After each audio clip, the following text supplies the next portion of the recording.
부동산 브리핑 5번째 시간입니다. 6월 17일 정부에서는 22번째 부동산 대책을 발표했습니다. 공식 명칭은 주택시장 안정을 위한 관리 방안인데요. 언론에서는 부동산 종합 대책이라고 명명할 만큼 굉장히 광범위한 규제 대책을 내놓았습니다. 그래서 오늘은 이 규제 대책에 대해서 한번 살펴보는 시간을 갖도록 하겠습니다. 이번 대책의 골자는 어떻게 되죠? 자, 이번 대책에서는 규제 지역을 좀 더 확대를 했고요. 그 다음에 대출 규제를 강화했습니다. 자, 그리고 수도권 조합원 분양권에 대한 제한도 들어가 있고요. 토지거래 허가구역에 대한 지정 등을 내용으로 하고 있습니다. 자, 이렇게 광범위한 규제 중에서도 이 경매와 직접적인 관련이 있는 규제 지역에 따른 대출 규제 내용들을 한번 살펴보도록 하겠습니다. 그럼 먼저 투기 과열 지구를 정리해 주신다면요? 네, 현황도를 보시면 일단은 서울 전 지역이 투기 과열 지구로 지정이 되어 있죠. 그 다음에 경기도와 그 밖의 지역을 보시면 수원, 안양, 안산시 단원구 등이 추가가 됐고요. 자, 인천도 마찬가지로 투기 과열 지구로 지정이 되어 있습니다. 자, 지방에서는 대대광으로 명성을 날렸죠. 대구와 대전이 투기 과열 지구로 지정이 되어 있습니다. 이렇게 보니까 수도권 대부분 지역이 규제 대상 지역이 됐네요. 네, 맞습니다. 그 12.16 대책 발표 당시에 군포가 빠진 게 의문이다라고 말씀을 드렸는데요. 여지없이 이번에 투기 과열지구로 지정이 되었습니다. 따라서 이들 지역에서 9억 원 이하의 주택을 매수하거나 낙찰받을 때는 대출은 40%만 나올 수밖에 없고요. 9억 원을 초과하는 경우에는 9억 원까지는 40%, 9억 원 초과분에 대해서는 20%만 대출이 가능하겠습니다. 자, 그리고 15억 원을 초과하는 아파트, 주택은 아니고요. 아파트는 대출이 불가능합니다. 그럼 조정 지역도 한번 알아볼까요? 네, 지도를 보시면 이 노란색으로 지정된 곳이 바로 조정 대상 지역인데요. 화성시를 비롯해서 인천 전 지역이 조정 대상 지역이고요. 자, 고양과 남양주 같은 경우는 원래 조정 대상 지역에서 해제가 되었다가 이번에 다시 재지정된 곳입니다. 그리고 지방 같은 경우에는 현재 대전이 전체가 조정 대상 지역으로 지정이 됐고요. 요즘 각종 개발 호재로 투자들이 몰리고 있는 청주도 조정 대상 지역으로 지정이 되었습니다. 따라서 이들 지역에서 주택을 매입하거나 경매로 낙찰 받을 경우에는 9억 원 이하의 주택은 50% 대출이 가능합니다. 그리고 9억 원을 초과하는 주택 같은 경우에는 9억 원까지는 50%, 9억 원 초과분에 대해서는 30%의 대출이 가능하겠습니다. 자, 예를 들어서 14억 원의 주택을 매입한다라고 가정을 했을 때요. 투기 과열 지구 같은 경우는 9억 원의 40%, 그리고 9억 원을 초과한 5억 원에 대해서는 20%의 대출이 가능하겠죠. 그러면 종합적으로 4억 6천만 원만 대출이 가능하겠습니다. 그리고 만약에 14억 원의 주택을 조정 대상 지역에서 대출을 받을 경우에는요, 9억 원까지는 50%, 그리고 9억 원을 초과한 나머지 5억에 대해서는 30%의 대출이 가능하겠습니다. 따라서 종합적으로 6억 원이 대출이 가능하겠습니다. 수도권 대부분을 규제 대상 지역으로 지정을 했는데 과연 효과가 있을까요? 네, 이 풍선 효과를 차단하기 위해서 이 규제 지역을 확대했다고는 하지만 앞에서 봤듯이 이 시장에 약간 뒤처지는 느낌을 지울 수는 없습니다. 그리고 이 규제 지역에서 빠진 이 김포나 파주 같은 경우는 이 대책 발표 하루 만에 풍선 효과가 이미 나타나고 있다고 하고 있습니다. 따라서 이 경매에서도 낙찰가율에 상당한 영향이 있을 것으로 예상이 됩니다. 대출 규제도 강화됐죠?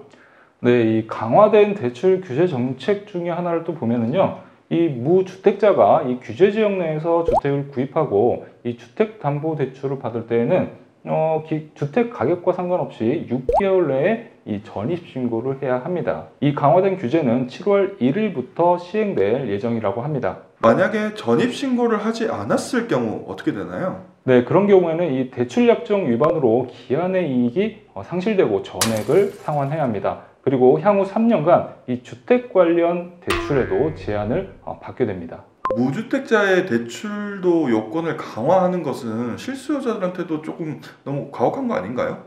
그렇지는 않습니다. 어차피 이 실수요자라면 어차피 전입신고는 해야 하니까 규제책이 6개월 내 전입신고를 하라고 했다고 해서 좀 더 강화되었다고 보기는 어렵겠죠. 이거는 물론 이제 주택을 매입하고 다른 용도로 사용하지 마라. 즉 다른 곳에 임대를 주거나 그렇게 활용하지 말라는 그런 뜻으로 받아들이면 되겠습니다. 그럼 1주택자의 경우에는 어떻게 되죠? 네, 1주택자가 만약에 다른 곳으로 이사를 하고 싶어서 이 규제 지역 내에 주택을 구입하고 이 주택담보대출을 받을 때는요, 6개월 내에 그 기존 주택을 처분을 하고 전입신고를 해야 합니다. 그런데 벌써부터 무주택자들을 비롯해서 시장의 불만이 여기저기서 터져 나오는 것 같아요. 네, 맞습니다. 이 국토교통부 보도 자료가 발표되고 나서 그 밑으로 댓글들이 상당히 많이 달려 있는데요. 대부분 이 대책이 과연 실수요자들에게 실효성이 있는 대책인지 의문스럽다라는 그런 댓글을 많이 볼 수가 있습니다. 자, 이번 대책이 이 갭 투자를 차단하고 실수요자를 좀 더 보호하자는 명목으로 대출 요건을 강화를 했지만, 일각에서는 오히려 이 실수요자들의 내 집 마련 기회를 박탈하는 것이 아니냐라는 그런 주장도 많이 나오고 있습니다. 그러다 보니까 정부에서도 이 부랴부랴 무주택자나 이 실수요자에게 예외 조항을 적용하겠다는 등의 대책을 강구한다는데, 이 종합부동산 대책이라고 명명될 만큼 이 대대적인 규제 정책을 준비하면서 이런 부분까지도 세세하게 고려했어야 하는데 그렇지 못한 것 같아서 상당히 큰 아쉬움이 남습니다. 이번 규제가 앞으로 시장에 어떤 효과를 불러올까요? 네, 일단은 단기적으로 이 투자 심리가 위축될 수밖에 없겠죠. 하지만 이 갭 투자를 하시는 분들이 사실상 주택담보대출을 많이 받는 경우는 없습니다. 그리고 공급량도 상당히 부족한 편이고요. 오히려 전세 가격은 지금 상승하고 있는 추세로 볼 수가 있겠죠. 따라서 이 전세금이 투자자들의 대출금 역할을 하기 때문에 이 아파트 가격에는 큰 영향이 없을 거라고 예상이 됩니다. 그런데 이번 대책의 세부 항목에도 나오지만 갭 투자 방지를 위해서 대책을 마련했다라고 하고 있거든요. 네, 맞습니다. 이 갭 투자 방지를 위한 전세자금 대출 보증을 제한하겠다라는 발표가 있었는데요. 자, 이 내용은 전세금을 이용한 갭 투자를 방지하는 것보다는 전세 대출을 받고 전세를 살고 있는 사람이 다른 곳에 투자하는 것을 방지하기 위한 그런 목적이 있습니다. 그럼 갭 투자 전체를 방지할 수 있는 방안으로는 적합하지 않은 거 아닌가요? 그렇죠. 대부분 갭 투자하시는 분들이 이 세입자의 전세금을 활용해서 투자하시는 분들이 일반적이기 때문에 이 대책은 사실상 그렇게 유효한 정책이라고 보기는 좀 어려워 보입니다. 그럼 향후 경매 시장에는 어떤 효과가 있을까요? 이 부동산 경매 시장에는 어느 정도 영향을 줄 것으로 예상이 되는데요. 경매 같은 경우는 절차상 이 세입자의 전세금을 활용해서 투자할 수 있는 방법이 없기 때문입니다. 따라서 이 규제 지역 내에서는 경쟁률이 다소 줄어들지 않을까 예상을 해봅니다. 하지만 이 비규제 지역, 대표적으로 이 김포 같은 경우에는 풍선 효과로 인해서 낙찰가율은 오히려 상승할 것으로 예상이 됩니다. 네, 지금까지 이 6.17 부동산 대책에 대해서 한번 알아봤는데요. 사실상 이 정부 대책을 보면은 어느 정도 이 부동산 상황에 대한 문제 인식은 하고 있는 것 같습니다. 하지만 이번에 발표한 부동산 대책들이 현 부동산 시장의 문제점을 해결하는 처방으로 적합한지는 의문입니다. 자, 정부에서도 이 예외 조항을 주는 등 좀 더 세심하게 보완하는 정책을 마련하겠다고 했는데요. 정부 발표대로 정말 주택시장의 안정을 찾을 수 있는 그런 대책들이 발표가 되었으면 좋겠습니다. 부동산 브리핑 여기까지입니다.